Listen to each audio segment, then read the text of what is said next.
so excited for Dr. Ben Smith to have his 100th case. He's been with us even less than a year, so we're so excited to celebrate this milestone for us. He's our newest trained robotic surgeon and has just been really transforming the lives in the New River Valley. Pretty exciting. It's a fun transition from regular laparoscopic to robotic. But the functionality of the robot and what you can do on the inside is quite incredible compared to regular laparoscopic surgery. So I enjoy the technology of what it enables me to do or allows me to do on the patient is much more safe, I would say, than the regular laparoscopic, so it's encouraging.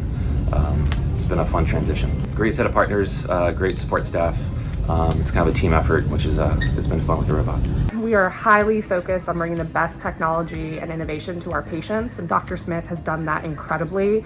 With his growth, we've been able to add in a second robot here, and we're so excited to be able to offer more robotic care to our community. It's less invasive, gives surgeons more visibility, and also has quicker recovery times, so incredible that they're able to offer this here in Southwest Virginia.